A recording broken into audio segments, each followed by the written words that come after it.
आज हमारे एजे style officially हो चुके हैं WWE से रिटायर, लेकिन साथ ही बन चुके हैं 2026 के हॉल ऑफ फेमर। और उसके साथ साथ आज वो है मंडे नाइट रो में दी अंडरटेकर का रिटर्न और साथ साथ अपने ब्रॉक लेसनर का भी रिटर्न। लेडीज एंड जेंटलमैन, आज हम करने जा रहे हैं मंडे नाइट रो का रिव्यू। और लगा लीजिए अपने कानों में हेडफोन और शुरू करते बिना किसी बकचोदी के। आज जैसे ही मंडे नाइट रो शुरू होती है तो हमें रिंग के बीच अभी दिखते अपने माइकल कॉल और कॉडी ग्रेव। और जैसे ही पहले से ही पता था कि आज जो हमारे एजे स्टाइल का जो करियर सेलिब्रेशन होगा तो उसी के बारे में उसकी तारीफ कर रहे थे हमारे माइकल कॉल और कॉडी ग्रेव। लेकिन तभी उनको हमारे करियर किलर गुंथर ने इंटरप्ट किया और कहा भाई देखो बहुत हो गया है, अब इस मेरे रिंग को छोड़ो और निकलो यहाँ से। बेचारे दोनों अनाउंसर अपने वहाँ से निकल जाते हैं। और उसके बाद भैया जो हमारे गुंथर है वो ऑडियंस से बोलते हैं कि भाई मुझे पता है आप लोग मुझे यहाँ पर देखकर खुश नहीं हो, क्योंकि आज जो है आप एजे स्टाइल के करियर का जश्न मनाना चाहते हो, लेकिन मुझे दुख है कि आप एक हारे हुए एजे स्टाइल का जश्न मनाने जा रहे हो। और उन्होंने वहाँ पे जॉन सीना का नाम भी ड्रॉप किया। और उसके बाद ही हमारे जनरल मैनेजर रो के आ गए एडम और उन्होंने कहा भाई इनफ, अब बहुत हो चुका है, अब निकलो यहाँ से, इस बिल्डिंग से, हम यहाँ एजे स्टाइल के करियर का जश्न मनाएंगे। तो भैया गुंथर बोलते हैं भाई देखो मैं निकलूंगा तो जरूर यहाँ से, लेकिन तुम्हारे कहने से नहीं, अपनी मर्जी से निकलूंगा। उसके बाद जो है भाई अपने गुंथर रिंग से निकलते हैं और रैंप पर आ जाते हैं। और रैंप पर बेचारे सही चल ही रहे थे कि पीछे मुड़कर रिंग की तरफ देखते हैं, लेकिन तभी हमारे जो ड्रैगन ली है वो आते हैं और पीछे से गुंथर के ऊपर हमला कर देते हैं। और बेचारे बचते बचाते जैसे करके भाई वो बैक स्टेज पहुँचते हैं हमारे गुंथर, लेकिन बैक स्टेज भी क्या है, ड्रैगन फिर आते फिर से उसको पेलते हैं। और भैया हमने एडम कहते हैं कि भैया गुंथर को आप खुश हैं बस। फिर उसके बाद भैया वहाँ पे कोडी रोड आते हैं। कोडी रोड जो है एडम के कंधे पे टैप करते हैं और वहाँ से चले जाते हैं।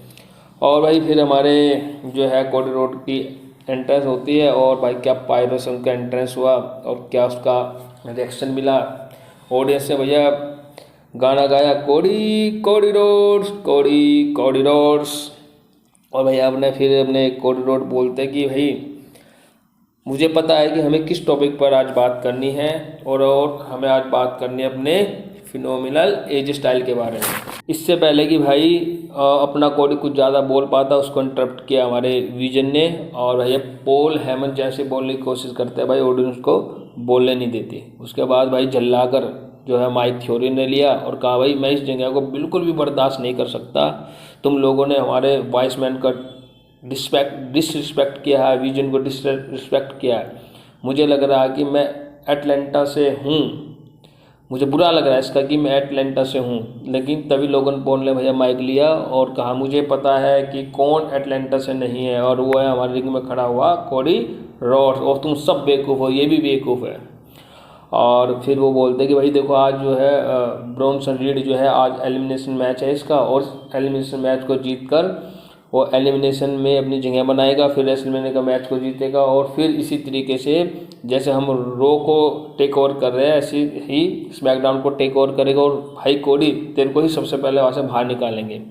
लेकिन कोडी रोड बोलता है कि भाई ये सारी बातें मुझे लगता है कि एक आदमी इससे सहमत नहीं होगा। और तभी म्यूजिक हिट होता है हमारे अपने जे उसो का ही। और भाई उसके बाद आते हैं हमारे ड्रैगन ली में एल ग्रांडो अमेरिकानो। और भाई फिर शुरू होता है triple threat match elimination chamber के लिए, मतलब क्वालिफिकेशन के लिए। वो ये मैच था ब्रॉन्सन रीड, जे उसो, एलेंडो अमेरिकानो के बीच में। और भाई इसमें जो मेन पॉइंट था कि भाई एक हमें हाई फ्लाई देखने को मिला अमेरिकानो की तरफ से, और भाई ब्रॉन्सन रीड ने समन ड्रॉप लगाया दोनों को एक साथ। उसके बाद भाई हमारे अमेरिकानो ने जर्मन सुप्लेक्स यानी परफेक्ट जर्मन सुप्लेक्स पेला ब्रॉन्सन रीड को। और उसके बाद शायद ब्रॉन्सन रीड के आर्म में थोड़ा कुछ हो गया और भाई फिर भी उसके बाद मैच में कहीं दिखे ही नहीं। और फाइनली हमारे भाई जे उसो ने स्पीयर मारा और उसके बाद उस स्प्लैश मारा, उस मैच को जीत गए और अपनी जगह एलिमिनेशन चैम्बर मैच में बना दिया। उसके बाद भाई आउट ऑफ एरिना हमें एक छोटा सा सेगमेंट दिखता है जिसमें सीएम पंक अपने एक कार रेसिंग वाला कोई बंदा था टाइलर रेडिस, मस्त एकदम बाइक नहीं सॉरी गाड़ी मस्त स्पोर्ट्स गाड़ी को घुमाया, बढ़िया दिखाई दिया। और ऐसा लगता था कि भाई भी आज इस रो को ज्वाइन करेंगे। और भाई उसके बाद आता है हमारा नेक्स्ट सेगमेंट। लिव मॉर्गन जो है हमारे डर्टी डॉम के साथ एंट्री करती है और दोनों की भाई क्या जोड़ी है, मस्त एकदम परफेक्ट कपल है। और उसके बाद भाई हमारे डर्टी डॉम माइक लेते हैं और भाई अपनी जानो यानी कि लिव के भाई तारीफ के पुल बांध देते हैं कि ये कहते हैं कि ये this is the greatest woman और इन्होंने रोयल नंबर जीता है। और उसके बाद वो बोलते हैं भाई देखो लिव मॉर्गन ने अपना ओपोनेंट डिसाइड कर लिया कौन होगा, तो भाई प्लीज़ वेलकम, यानी कि दोनों के दोनों जो भी चैंपियन है बाहर निकल कर आ जाओ। उसके बाद भाई हमारी स्टेफनी मैकेयर और जेट कार्गी दोनों बाहर आती है और भाई लिव मॉर्गन सीधे स्टेफनी से बात करती है और बोलती है भाई देखो मैंने डिसाइड कर लिया है और क्लियर कर लिया है मैंने अपना ओपोनेंट कौन होगा।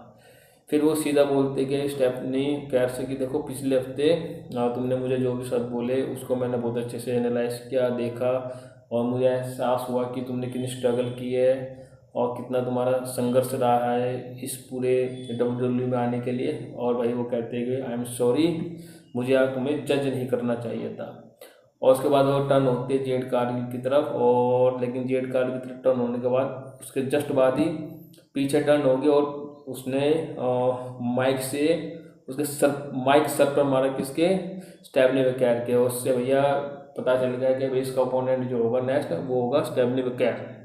और उसके बाद भाई दोनों अपने डर्टी डॉम लिव मॉर्गन मस्त एक डांस मूव करते हैं और भाई एक सेगमेंट यहीं पे ख़त्म हो जाता है। उसके बाद नेक्स्ट मैच आता है मैक्सिम डुप्री और नेटी के बीच में। जो भाई मैच चला हुआ होता है और मैच चलते चलते दोनों भाई अपने जो खिलाड़ी है वो रिंग से बाहर आ जाते हैं। नेटिन बैरिकेड के वहाँ होते हैं और ज़बरदस्त एक किक मारती है मैक्सिम डुप्री को। मैक्सिम डुप्री जो है रिंग साइड का जो पोल उस पर जाकर लगता है, नॉकआउट हो जाती है। उसके बाद भाई नेटी फिर भी उसके ऊपर मारना जारी रखती है, लेकिन वो तो नॉकआउट हो चुकी थी और भाई इस वजह से हमारी नेटी इस मैच को जीत गई है। उसके बाद रिटर्न होता है हमारे द बीस्ट ब्रॉक लेसनर का और भी आते हैं हमारे पॉल हेमन के साथ। और पॉल हेमन जो है इंट्रोड्यूस करते हैं अपने ब्रॉक लेसनर को और बोलते हैं भाई मैं वाइज मैन हूँ, लेकिन सबसे पहले एडवोकेट हूँ अपने ब्रॉक लेसनर का। और वो हिस्ट्री में एक मैच को, एक मेन इवेंट को याद दिलाते हैं जिसमें भाई उसने अंडरटेकर स्टिक को तोड़ा था और टाइटल मैच था और ज़्यादा इसमें कुछ खास था नहीं। और यहाँ पर जो हमारे पॉल हेमन ने जो है ब्रॉक लेसनर के लिए एक ओपन चैलेंज रखा है रेसलमेनिया ओपोनेंट के लिए। और उसके बाद भाई हमारे जो जीवान था उनकी एंट्री होती है ऑफसेट के साथ और उनका मैच था द न्यू डे के कॉफी किंगस्टन के साथ। मैच में ज़्यादा कुछ खास था नहीं और फाइनल इस मैच को हमारे जीवन एवांस ने इसको जीत लिया है। और उसके बाद आते हैं हमारे CM पंक और CM पंक बोलते हैं भाई जो है आज हम सेलिब्रेट करेंगे AJ स्टाइल को करियर को, और उसमें फिर AJ स्टाइल की तारीफ़ करते हैं। उसके बाद हमारा अपने फिन बैलर के मैच को वही हाइप देते हैं। उसके बाद रोमन को भी इंट्रोड्यूस करते हैं, बोलते कर भाई रोमन अगर यहाँ पे होता तो क्या होता, इस तरीके से, और ज़्यादा इसमें कुछ था नहीं। और उसके बाद एक क्वालिफिकेशन मैच होता है महिलाओं का क्वालिफिकेशन मैच जिसमें थे रकेल इयो स्काई और कैरी शेन के बीच में। इस पूरे मैच में इयो स्काई ने डोमिनेट किया, लेकिन फाइनली रकेल इस मैच को जीत गई और क्वालिफाई हो चुकी है एलिमिनेशन चैम्बर मैच के लिए। और उसके बाद इसका जो मेन सेगमेंट था वो था भाई AJ स्टाइल को ट्रिब्यूट देना। उसके बाद एक वीडियो पैकेज चला जिसमें अलग अलग रेसलर ने AJ स्टाइल के बारे में अच्छी अच्छी बातें की, तारीफ़ की। और उसके बाद भाई अपने AJ स्टाइल की एंट्रेंस होती है और AJ स्टाइल काफ़ी इमोशनल लग रहे थे और उसने कहा कि भाई मैंने सोचा था कि आज मैं सूट वूट पहन कर आऊँगा, लेकिन लोगों ने कहा नहीं। और फिर इसके बाद बोलता है कि भाई मैं बहुत आभारी हूँ कि मैं एटलांटा से हूँ क्योंकि मेरा होम टाउन यहीं है, सिर्फ 45 मिनट की दूरी पर। और यहाँ पे मेरे को जश्न मनाने का मौका मिला और इसलिए मैं बहुत प्राउड फील करता हूँ और सभी को थैंक यू बोलता हूँ। और बोलते हैं कि भाई आई लव प्रोफेशनल रेसलिंग। उसने बोला कि मैंने डिफरेंट प्लेसेस पर मैंने मैच लड़े, जापान रेसलमेनिया भी लड़ा, TNA, और मैंने सब जगह पर अपनी छाप छोड़ी। जब मैंने TNA को छोड़कर जापान गया वहाँ पे मैंने कुछ लोगों से मुलाकात की, गैलो एंड्रू का उन्होंने नाम लिया। उसने बोला कि भाई मैंने सब कुछ हासिल किया है, ऑलमोस्ट सब कुछ, और लेकिन वो कहते हैं कि भाई मैंने जो हमारी फैमिली है उसको मैं बहुत प्यार करता हूँ, लेकिन मैंने अपनी फैमिली में अपनी एनिवर्सरी बर्थडे को मिस किया, इसलिए भाई मैं जो है उसके लिए थोड़ा अपोलाइज करता हूँ, अपोलाइज में क्षमा मांगता हूँ। और उसने बोला कि अपनी वाइफ को बोला कि you are the best wife, तुमने मेरा हमेशा साथ दिया, और सबने बच्चों को भी धन्यवाद देते हैं। और उसने कहा कि भाई रॉयल नंबर में जो कुछ हुआ वो होना नहीं चाहिए था, लेकिन अब हो गया है। उन्होंने कहा भाई मैंने रॉयल नंबर में ही WWE को ज्वाइन किया था और रॉयल नंबर में ही मेरा करियर का एंड हो गया। फिर तो बोलता है कि भाई आपने सोचा होगा कि भाई मैंने रोल नंबर में अपने ग्लव्स क्यों नहीं रखे, तो भाई लेकिन मैं अपनी ज़ुबान का पक्का हूँ, क्योंकि मैंने सोचा कि था कि जब मैं अपने होम टाउन में आऊँगा, एटलांटा में आऊँगा, तब मैं ये सब करूँगा। फिर उसने अपनी भाई जैकेट को रिमूव किया, ग्लव्स को रिमूव किया, काफ़ी इमोशनल मोमेंट था। और सबको थैंक यू बोलते हैं कि भाई मैं आप सबके बिना कुछ भी नहीं हूँ, थैंक यू सो मच। और उसी के बाद ही पूरा अपना सब लोग बाहर आ जाते हैं, सभी रेस्लर्स सुब्रा को पूरा अपना लॉकर रूम के सभी लोग बाहर आते हैं, एजे स्टाइल को थैंक यू बोलते हैं, और तभी हो जाते हैं लाइट ऑफ। और फिर घंटी बजती है और आते हैं हमारे डेड मैन दी अंडरटेकर।